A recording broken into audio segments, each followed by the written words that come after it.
The stations near and far had mustered at the homestead overnight. For the bushmen love hard riding where the wild bush horses are, and the stock horse snuffs the battle with delight. There was Harrison, who made his pile when Pardon won the cup, the old man with his hair as white as snow. But few could ride beside him when his blood was fairly up. He would go wherever horse and man could go. And Clancy of the Overflow came down to lend a hand. No better horseman ever held the reins, for never horse could throw him while the saddle girths would stand. He learnt to ride while droving on the plains. And one was there, a stripling, on a small and weedy beast. He was something like a racehorse undersized, with a touch of Timor pony, 3 parts thoroughbred at least, and such as are by mountain horsemen prized. He was hard and tough and wiry, just the sort that won't say die. There was courage in his quick, impatient tread, and he bore the badge of gameness in his bright and fiery eye, and the proud and lofty carriage of his head. But still, so slight and weedy, one would doubt his power to stay, and the old man said, "That horse will never do for a long and tiring gallop. Lad, you'd better stop away. Those hills are far too rough for such as you." So he waited, sad and wistful. Only Clancy stood his friend. "I think we ought to let him come," he said. "I warrant he'll be with us when he's wanted at the end. For both his horse and he are mountain bred.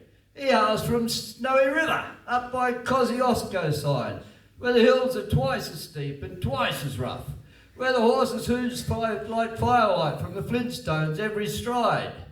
The man who holds his own is good enough, and the Snowy River riders on the mountains make their home where the river runs those giant hills between. I have seen full many horsemen since I first commenced to roam, but nowhere yet such horsemen have I seen." So he went. They found the horses by the big mimosa clump. They raced away towards the mountain's brow, and the old man gave the orders. "Boys, go at them from the jump. No use to try for fancy riding now, and Clancy, you must wheel them. Try and wheel them to the right. Ride boldly, lad, and never fear the spills, for never yet was rider that could keep the mob in sight if once they gained the shelter of those hills." So Clancy rode to wheel them. He was racing on the wing where the best and boldest riders take their place. And he raced his stock horse past them, and he made the rangers ring with the stockwhip as he met them face to face. Then they halted for a moment while he swung the dreaded lash. But they saw their well-loved mountain full in view, and they charged beneath the stockwhip with a sharp and sudden dash, and off into the mountain scrub they flew.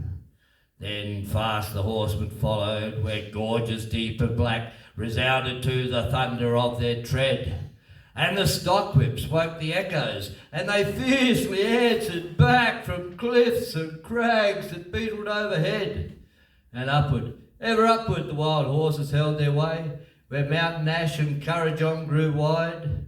And the old man muttered fiercely, "We may bid the mob good day. No man could hold them down the other side." When they reached the mountain summit, even Clancy took a pull. It well might make the boldest hold their breath. The wild hop scrub grew thickly, and the hidden ground was full of wombat holes, and any slip was death.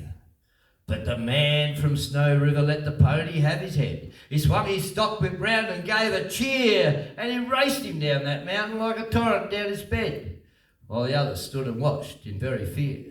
He sent the flintstones flying, but the pony kept his feet. He cleared the fallen timber in his stride, and the man from Snow River never shifted in his seat. It was grand to see that mountain horseman ride. Through the tree barks and saplings, on the rough and broken ground, down the hillside at a racing pace he went, and he never drew the bridle till he landed safe and sound at the bottom of that terrible descent. He was right among the horses as they climbed the further hill, and the watchers on the mountain, standing mute, saw him ply the stockwhip fiercely. He was right among them still as he raced across the clearing in pursuit. Then they lost him for a moment, where 2 mountain gullies met in the ranges, But a final glimpse reveals on a dim and distant hillside the wild horses racing yet, with the man from Snow River at their heels. And he ran them single-handed till their sides were white with foam. He followed like a bloodhound on their track, till they halted, cowed and beaten. Then he turned their heads for home, and alone and unassisted brought them back. But his hardy mountain pony, he could scarcely raise a trot. He was blood from hip to shoulder from the spur. But his pluck was still undaunted, and his courage fiery hot, for never yet had a mountain horse occur. And down by Kosciuszko, where the pine-clad ridges raise their torn and rugged battlements on high, where the air is clear as crystal, and the white stars fairly blaze at midnight in the cold and frosty sky, and where around the overflow the reed beds sweep and sway to the breezes, and the rolling plains are wide, the man from Snow River is a household word today, and the stockmen tell the story of his ride. Thank you.